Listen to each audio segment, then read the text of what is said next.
Madam. Sir ಜೊತೆ 50 ವರ್ಷದ ಸಾರ್ಥಕ ಜೀವನ. ಏನು ಹೇಳೋದಕ್ಕೆ ಇಷ್ಟಪಡ್ತೀರಾ ನೀವು? ನಾವು ಚೆನ್ನಾಗಿರೋಕ್ಕೆ 50 ವರ್ಷದಿಂದ ಕಾರಣ ಪ್ರೀತಿ ಅಷ್ಟೇ. ಒಬ್ರ ಮೇಲೆ ಒಬ್ರಿಗಿರೋ ಪ್ರೀತಿ ಅಷ್ಟೇ, ಇನ್ನೇನಿಲ್ಲ. ನಾವು ಜಗಳ ಏನು ಆಡಿಲ್ಲ ಅಂತಿಲ್ಲ, ಪ್ರೀತಿ ಇದ್ದಾಗ ಜಗಳ ಇರುತ್ತೆ. ಕರೆಕ್ಟ್. ಯಾಕಂದರೆ ನಾನು ಸಾರ್ವಜನಿಕ ಕವಿ ಅಂದಮೇಲಿಂದ ಪ್ರೇಮ ಕವಿ ಅಂತ ನೀವೇ ಹೇಳೋದ್ರಿಂದ ಹಲವಾರು ಕಡೆ ಓಡಾಡ್ತಾ ಇರ್ತೇನೆ. ಹಲವಾರು ಜನ ನನ್ನ ಜೊತೆ ಬರ್ತಿರ್ತಾರೆ, ಮಾತಾಡ್ತಿರ್ತಾರೆ.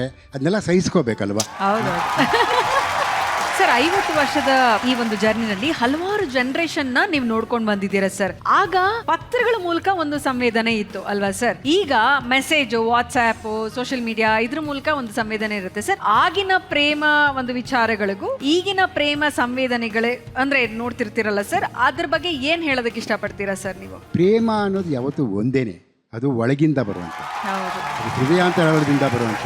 ಎಂಥ ಸೆಳೆತ ಈ ಪ್ರೀತಿ, ಈ ಭೂಮಿಯ ರೀತಿ, ಬಾಳಿಗರ್ಥ ಈ ನಂಟು, ಇದಿಲ್ಲದೆ ಏನುಂಟು. ಆ ಪ್ರೀತಿ ಇದೆಯಲ್ಲ, ಬಾಳಿಗೆ ಅರ್ಥನೇ ಅದು. ನೀವು ಅದನ್ನ ಅಭಿವ್ಯಕ್ತಿಗೊಳಿಸುವ ರೀತಿ ಬದಲಾವಣೆ ಆಗಿರ್ಬೋದು, ಅದು ಪ್ರೀತಿ ಮಾತ್ರ ಅದೇ ಇರ್ತದಲ್ವಾ? ಇವತ್ತು ಕೂಡ ಯಾರು ಪ್ರೀತಿಸ್ತಾರೋ ಆ ಪ್ರೀತಿ ಅನ್ನೋ ಭಾವನೆ ಮಾತ್ರ ಅದೇನೆ. ಅದ್ರ ರೀತಿಗಳು ಬೇರೆ ಆಗಿರ್ಬೋದು. ನಾವಾಗ ಬಹಳ ಕಷ್ಟಪಡ್ತಾ ಇದ್ವಿ ಹೇಳ್ಕೊಳ್ಳೋದಕ್ಕೆ, ಆದರೆ ಈಗ ಆರಾಮವಾಗಿ ಒಂದು ಮೆಸೇಜ್ ಕಳಿಸ್ಬಿಡ್ತಾರೆ. ಈಗ ಮೆಸೇಜ್ ಕಳ್ಸೋಕ್ಕೂ ಟೈಮ್ ಇಲ್ಲ, ಇಮೋಜಿ ಕಳಿಸ್ಬಿಡ್ತಾರೆ. ಸರ್, ನಿಮ್ಮ ಮಡದಿ ಬಗ್ಗೆ ಹಾಡು ಬರೆದ್ರಿ, ಜಾಲಿ ಬಾರಿನಲ್ಲಿ ಕೂತ ಪೋಲಿ ಹುಡುಗರು ಅಂತ ಒಂದು ಹಾಡು, ಅದ್ರ ಬಗ್ಗೆ ಹೇಳಿ ಸರ್. ಈ ನನ್ನ ಮೊಟ್ಟ ಮೊದಲ ಕವನ ಸಂಕಲನದ ಹೆಸರೇ ಗೋಪಿ ಮತ್ತು ಗಾಂಡಲೀನ ಅಂತ. ಆ ಗೋಪಿ ಮತ್ತು ಗಾಂಡಲೀನದಲ್ಲಿ ಅದು ಓದು ಕವಿತೆಯಾಗಿತ್ತು. ಅದು ನಾನು ಬರೆದಿದ್ದು 1969ರಲ್ಲಿ ಪಬ್ಲಿಷ್ ಆಗಿದ್ದು. ಬಟ್ ಆಮೇಲೆ ಅದನ್ನು 1982ರಲ್ಲಿ ಅದು ಹಾಡಾಗಿ ಪರಿವರ್ತನೆ ಮಾಡಿದೆ. ಆ ಹಾಡನ್ನು ಆವಾಗ ಅಶ್ವಥ್ ಮತ್ತು ಮೈಸೂರು ಅನಂತಸ್ವಾಮಿ ಇಬ್ಬರು ಸುಗಮ ಸಂಗೀತದ ದಿಗ್ಗಜರು ಸೇರಿ ಹಾಡಿರುವ ಏಕೈಕ ಗೀತೆ ಅದು. ಆಗ ಅದನ್ನು ನಾನು ಬರೆದಾಗ ಮೈಸೂರು ಅನಂತಸ್ವಾಮಿ ಅವರು ಒಂದು ಮಾತು ಕೇಳಿದ್ರು, ಅಲ್ಲ ಲಕ್ಷ್ಮಣರಾವ್, ಇದನ್ನು ನಾವು ಹೇಗೆ ಸ್ಟೇಜಲ್ಲಿ ಹಾಡೋದು ಅಂತ. ಆದರೆ ಆಮೇಲೆ ನೋಡಿದ್ರೆ ಸ್ಟೇಜಲ್ಲಿ ಅದು ಕಾಲೇಜಲ್ಲಿ ಹುಡುಗರು ಕೂಡ ಹಾಡೋರು. ಅದನ್ನು ಕುಡುಕರ ರಾಷ್ಟ್ರಗೀತೆ ಅಂತ ಕರೀತಾರೆ. ಜಾಲಿಬಾರಿನಲ್ಲಿ ಕೂತ ಪೋಲಿ ಗೆಳೆಯರು ಗೋಪಿಯನ್ನು ಪಾಪ ಗೇಲಿ ಮಾಡುತ್ತಿದ್ದರು. ಗುಂಡು ಹಾಕೋ ಗೋಪಿ, ನಂಗ್ಸ ಕಪ್ಪ ಕಾಫಿ, ಚಿಕನ್ ಬಿರಿಯಾನಿ, ಏಕ್ ಲೋಟ ತಂಡ ಪಾನಿ. ಜಾಲಿಬಾರಿನಲ್ಲಿ ಕೂತ ಪೋಲಿ ಗೆಳೆಯರು ಗೋಪಿಯನ್ನು ಪಾಪ ಗೇಲಿ ಮಾಡುತ್ತಿದ್ದರು. Thank you sir. ಸರ್, ನನಗೊಂದು ಆಸೆ ಇದೆ. ಹೇಳಿ. ಸುಬ್ಬ ಭಟ್ಟರ ಮಗಳಿಗೆ ನೀವು ಈ ಸ್ಟೇಜ್ ಮೇಲೆ ಆ ಹಾಡನ್ನ 2 ಲೈನ್ ಪ್ಲೀಸ್ ಹಾಡ್ಬೇಕು ಸರ್. ಸುಬ್ಬಾ ಭಟ್ರ ಮಗಳ ಬಗ್ಗೆ ಸುಮ್ಮನೆ ಒಂದು ಮಾತು ಹೇಳ್ಬಿಡ್ತೀನಿ ಮೊದಲೇ. ಇದಕ್ಕೆ ಸ್ಫೂರ್ತಿ ಏನು ಅಂತಂದ್ರೆ ಬೇಂದ್ರೆಯವರ ನಾನು ಬಡವಿ ಆತ ಬಡವ, ಒಲವೇ ನಮ್ಮ ಬದುಕು. ನಾ ಮೊದಲೇ ಹೇಳಿದ ಹಾಗೆ ಕವಿ ತನ್ನ ಹೆಂಡತಿಗಿರ್ಲಿ ಅಥವಾ ತನ್ನ ಸಮಾಜಕ್ಕಿರ್ಲಿ ವಿಶ್ವಕ್ಕೆ ಏನು ಕೊಡಬಲ್ಲ, ಪ್ರೀತಿಯನ್ನಷ್ಟೇ ಕೊಡಬಲ್ಲ, ಪ್ರೀತಿಯನ್ನು ಮಾತ್ರ ಹಂಚಬಲ್ಲ ಅಲ್ವಾ? ಆಗ ಅದಕ್ಕಿಂತ ಬಿಗಿಲಾದ ಯಾವುದೂ ಇಲ್ಲ ಅಂತ. ಸುಬ್ಬ ಭಟ್ಟರ ಮಗಳೇ ಇದೆಲ್ಲ ನಂದೇ ತಗೊಳ್ಳೆ, ಸುಬ್ಬ ಭಟ್ಟರ ಮಗಳೇ ಇದೆಲ್ಲ ನಂದೆ ತಗೊಳ್ಳೆ. ನೀಲಿ ನೈಲೆಕ್ಸಿನ ಮೇಘ ವಿನ್ಯಾಸದ ಆಕಾಶದ ಸೀರೆ, ದಿಗಂತಗಳೇ ಮೇರೆ, ಮುಂಜಾವಿನ ಬಂಗಾರದ ಬೆಟ್ಟ, ಬೆಳದಿಂಗಳ ಬೆಳ್ಳಿ, ನಿನ್ನ ಭಾಗ್ಯಕ್ಕೆ ಎಣೆಯಲ್ಲಿ. ಸುಬ್ಬ ಭಟ್ಟರ ಮಗಳೇ ಇದೆಲ್ಲ ನಂದೇ ತಗೊಳ್ಳೆ, ಸುಬ್ಬ ಭಟ್ಟರ ಮಗಳೇ ಇದೆಲ್ಲ ನಂದೆ ತಗೊಳ್ಳೆ.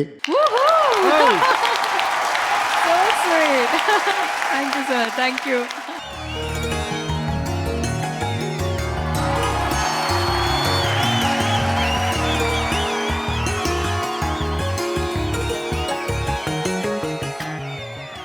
ನಮ್ಮ ಜೋಡಿ ನಂಬರ್ 1 ವೇದಿಕೆ ಪರವಾಗಿ ಪ್ರೇಮ ಕವಿ ಜೋಡಿಗೆ ನಮ್ಮ ಕಡೆಯಿಂದ ಒಂದು ಪುಟ್ಟ ಗೌರವ.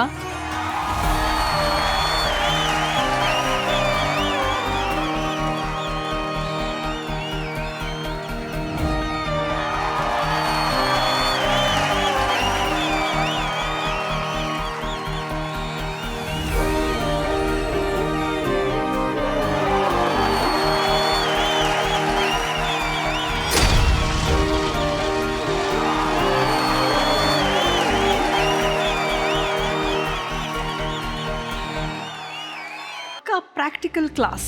ನಿಮ್ಗೆ ಒಬ್ಬ ಸ್ಪೆಷಲ್ ಜೋಡಿಯನ್ನ ನಾವು ಪರಿಚಯ ಮಾಡ್ಕೊಡ್ತೀವಿ. ಓಕೆ, ನಮ್ಮ ಜೋಡಿ ನಂಬರ್ 1 ವೇದಿಕೆಗೆ ಪ್ರೀತಿಯಿಂದ ಬರಮಾಡ್ಕೊಳ್ಳೋಣ. ಬೆಂಗಳೂರಿನ ವಿಷ್ಣು ಹಾಗೂ ಅವರು ಶ್ರೀಮತಿ ಸುಮಾ ಅವರು.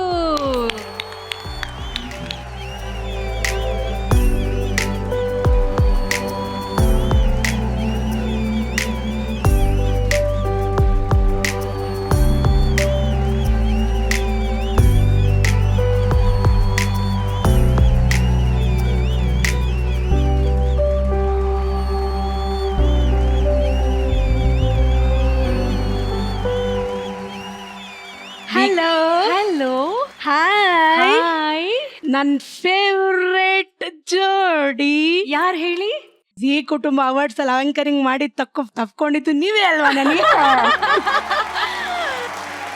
ಅವ್ರು ಯಾರು ಅಂತಂದ್ರೆ ಸುಮಾ ಅವರು, ಅವರ ಹಸ್ಬೆಂಡ್ ವಿಷ್ಣು ಅವರು. ಇವತ್ತು ಇವರಿಬ್ರು ಇಡೀ ಪ್ರಪಂಚಕ್ಕೆ ಗೊತ್ತು, ಆದ್ರೆ ಇವರ ಬದುಕು ಹಸನಾಗಿರುತ್ತೆ. ಇವತ್ತು ಸುಮಾ ಅವರೇ, ಜೋಡಿ ನಂಬರ್ 1 ಕಾರ್ಯಕ್ರಮಕ್ಕೆ ನಿಮ್ಮ ಜೋಡಿ ಜೊತೆ ಬಂದಿದ್ದೀರಾ. ಸುಮಾ ಅವರೇ, ಖುಷಿ ಆಯ್ತಾ ನಿಮ್ಗೆ?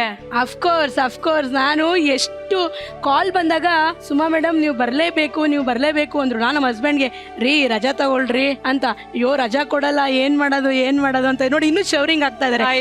ಶವರಿಂಗ್ ಆಗ್ಬಿಡ್ರಿ ರೀ ಆಯ್ತಾ. ಸೊ ಹಾಗಾಗಿ ನಮ್ಮ ಹಸ್ಬೆಂಡ್ ನ ಒಪ್ಸಿ ನನ್ನ ಜೊತೆಗೆ ಎತ್ತಾಕೊಂಡ್ ಬಂದ್ಬಿಟ್ಟೆ. ಸುಮಾ ಅವರೇ, ಈಗ ಒಂದಾಯ್ತಾ, ನಮ್ಮ ಸೆಟ್ ಅಲ್ಲಿ ಇರುವಂತ ನಮ್ಮ ಎಲ್ಲ ಮುದ್ದಾದ ಜೋಡಿಗಳು ನಿಮ್ಗೆ ಹಾಯ್ ಅಂತ ಹೇಳ್ತಾರೆ, ಆಯ್ತಾ? ಅವ್ರು ಯಾರು ಅಂತ ನೀವು ಕಂಡಿಡಿಬೇಕು, ಅವ್ರ ಬಗ್ಗೆ ನೀವು ಮಾತಾಡ್ಬೇಕು. ಮೊದಲನೇದಾಗಿ ಹಾಯ್ ಮಾ ಸುಮಾ. ಇವರು ಗೋಪಿ ಸರ್ ಮತ್ತೆ Usha madam. Super super super. ಆದ್ರೆ ಗೋಪಿ ಸರ್ ಬಗ್ಗೆ ಹೇಳಲೇಬೇಕು ಮ್ಯಾಮ್. ಹೇಳಿ sir. ಎಷ್ಟು ಸಪೋರ್ಟಿವ್ ಆಗಿದ್ದು ಉಷಾ ಮ್ಯಾಮ್ ನ ನೋಡ್ಕೊಂಡು ಮಾಡಿ, ಅವ್ರಿಗೆ ಯಾರು ಸಪೋರ್ಟ್ ಇಲ್ಲ ಅಂತ ಹೇಳ್ತಿದ್ದಾರೆ. ಅವ್ರ ಮಗುನ್ನು ಇಟ್ಕೊಂಡು ಉಷಾ ಮ್ಯಾಮ್ ಮ್ಯಾನೇಜ್ ಮಾಡಿದಾರಲ್ಲ ಮ್ಯಾಮ್, ನಿಜವಾದ ಗಂಡು ಅಂದ್ರೆ ಅವರೇ ಮೇಡಮ್. ಆಹಾ. ಯಾರು ಅಂತ ನೋಡೋಣ ನೆಕ್ಸ್ಟ್ ಜೋಡಿ. ಅಕ್ಕ ಚೆನ್ನಾಗಿದ್ದೀರಾ? ಯಾಕೋ ಜಗಪ್ಪ ಕುರಿಗಷ್ಟು ಸರ್. ಇದು ನಾನ್ ಮಾತ್ರ ಅಲ್ಲ ಕುರಿಯೋರೆ, ನಮ್ಮ ಹಸ್ಬೆಂಡ್ ಮಾತಾಡ್ಬೇಕು, ಅವ್ರ ದೊಡ್ಡ ಫ್ಯಾನ್ ಅವ್ರು, ನಾನಲ್ಲ. ಅಂದ್ರೆ ಜಗ್ಗಪ್ಪ ಏನ್ ನನಗೆ ಇಷ್ಟ ಅಂದ್ರೆ ಅವ್ರದ್ದು ಹತ್ರ ಟ್ಯಾಲೆಂಟ್ ತುಂಬಾ ಚೆನ್ನಾಗಿದೆ. ಡೈರೆಕ್ಟ್ ನಂತರ ಓಪನ್ ಮೈಂಡ್ ಸೆಟ್ ನಂತರನೇ ಸೇಮ್ ನಿಮ್ದೆಲ್ರಿ ಇದೆ ಓಪನ್. ಇಲ್ಲ. ಈಗ ಮುಂದಿನ ಜೋಡಿಗೆ ಹೋಗೋಣ. ಈಗ ನಮಸ್ಕಾರ ಅಕ್ಕ, ಆರಾಮದರಿ? ಓ ಬಾಳು ಹಾಯ್.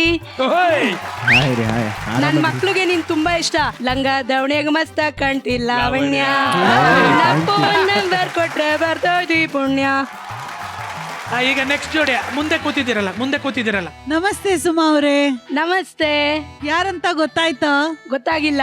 ನಂಗ್ ಮಾತ್ರ ನೀವ್ ತುಂಬಾ ಅಂದ್ರೆ ತುಂಬಾ ಇಷ್ಟ ಆಗೋದ್ರಿ. ಹೌದಾ? ತುಂಬಾ ಚೆನ್ನಾಗಿ ಮಾತಾಡ್ತಾ ಇದ್ದೀರಾ ನೀವು. ಹೌದು ಪಾಪ, ನೀವು ಬ್ರಹ್ಮಗಂಟು ಲಕ್ಕಿ ಜೊತೆ ಮಿಂಚಿದ್ದು.